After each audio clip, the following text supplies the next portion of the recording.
Welcome to Uke Like the Pros. I'm Terry Carter. Today is our Words of Wisdom.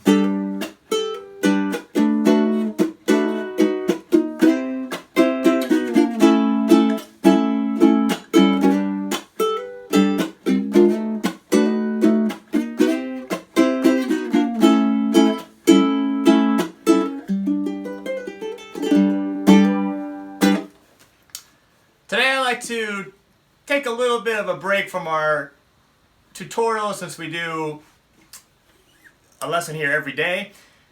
I'd like to just talk a little bit about my experiences in the last 25 years as a professional musician and educator, and just share some insights that I've seen, people I've worked with, and anything I can do to help you on your journey here as an ukulele player. Don't forget, I have great lessons, beginning lessons, intermediate lessons, all part of the ukelikeThePros.com membership.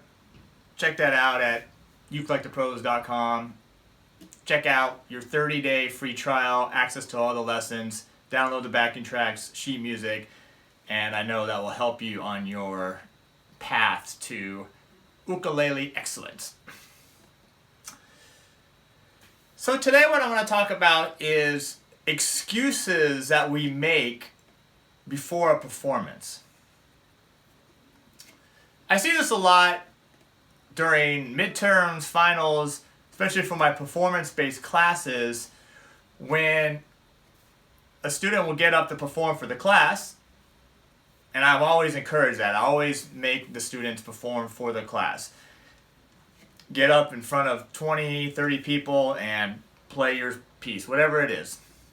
I know some teachers will do it one-on-one, which may be a little less nerve-wracking, but I always like to have the student perform in front of the class. And in all my years of doing this, I've only had one student cry, so it's not too bad. But in that process, that was a joke, by the way. In that process, you grow as a musician by playing in front of other people, because it's one of the most nerve-wracking things we can do. No different than standing up in front of people and giving a speech, but something happened when, from the time that we're at home practicing something where we feel great, we can do it over and over again, no problem, to the point where we get in front of people and then all of a sudden, what happens? Train wreck sometimes. And so that's hard enough, and that's something that I've discussed before, and I'll continue to discuss how to get better at performing for people. But that's not what I'm going to talk about today. Today what I want to talk about is what I notice students do as they're not only walking up to play in front of the class, but also when they sit down and right before they perform. So what I'll do is always have a student come up.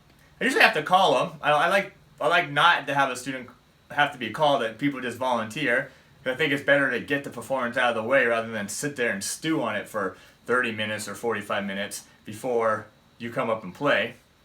That's when your mind starts playing tricks on you and you start overthinking.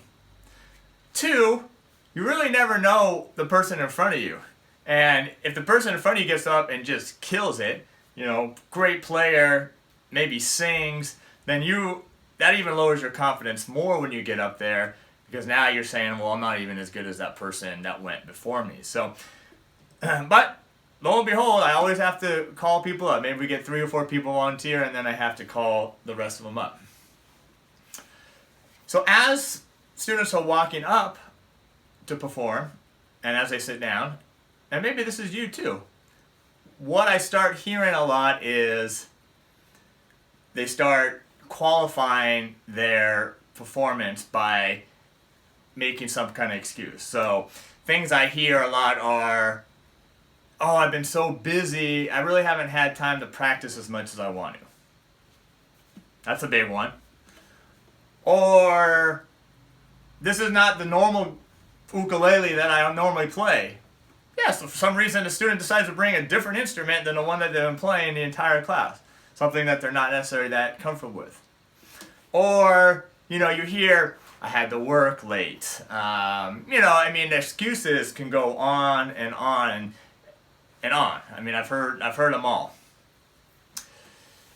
Now, it does a couple things by doing that. What you think it does is you think it's telling the audience, if I suck when I play this piece, it's not because I didn't practice enough, I didn't dedicate myself enough to it, I get nervous in front of people. It's not that, it's because of my instrument, or because of my time schedule, or whatever else excuse that you're going to come up with. But what it really does, it doesn't make the audience think any different. What it really does is it starts making you already doubt yourself. And so already, before you even play a single note, you're already telling your mind, I'm not going to do very well at this piece. Well, if you know anything about performing or standing up in front of people, athletes, musicians, it's confidence. You got to get up there and you got to have confidence in yourself, because if you don't have confidence, you might be nervous, you might be shaking, your breathing is not under control, and that's going to affect your performance. You have to walk up there already with the mindset that you own this thing. I own this piece of music I'm about to play, and I'm going to crush it today. And whether it's perfect or not, you got to have that confidence knowing that you're going to do well on it. Now, granted, yes, that does take some preparation. You can't not practice at all and then just get up there and perform a piece. Even the pros don't do that. You don't think a band like U2 practices for months before they go out on a world tour? Of course they do. All bands do. It's the way it is. So one, you have to make sure you're prepared. Not only by playing, but mentally you're prepared as well.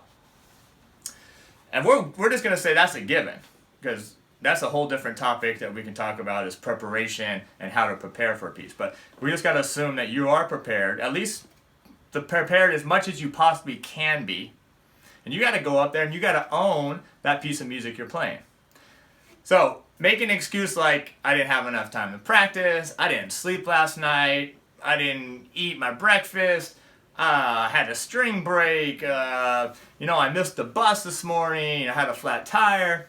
Okay, that's, understandable, but that doesn't do anything for your performance. So I try to teach my students to get up there, introduce your name, introduce your song, and then play with that confidence.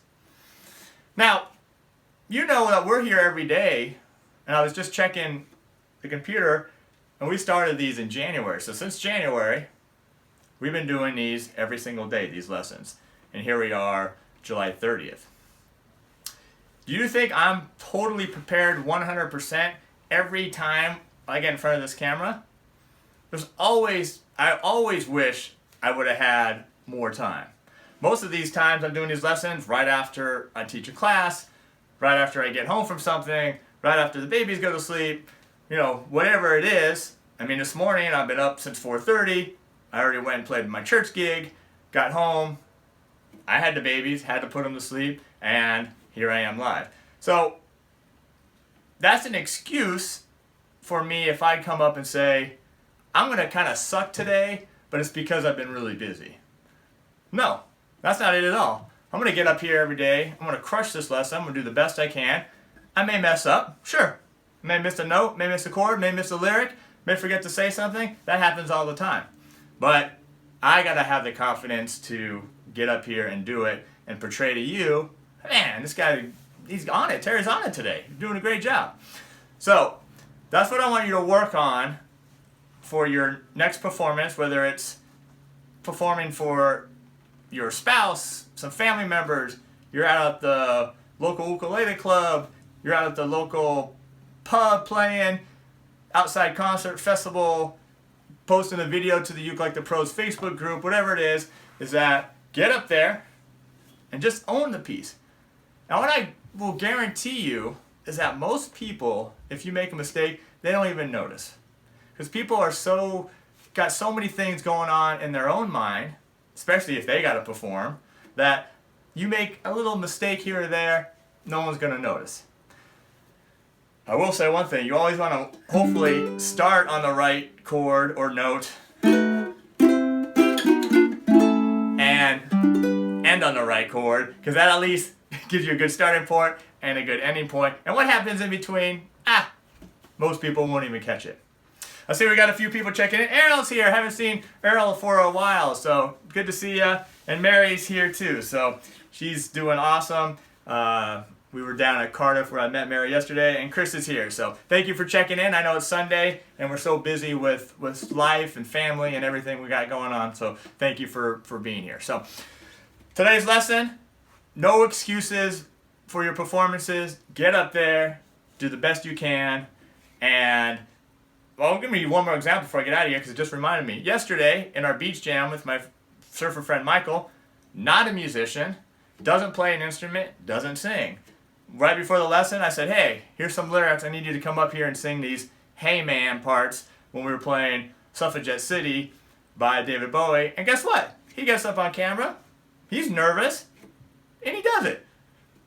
And so that's it. That's a perfect example of just someone getting up there. Did he make excuses? Oh, I'm a horrible singer. Oh, my voice is tired. Oh, I'm so tired from surfing. No, just got up there, did it. We had a great time, and we moved on. All right, so there's your lesson today. Don't make excuses right before you get up to perform, and I guarantee you'll start having a lot more success with your performances. All right, so I'll take you out with a little song here.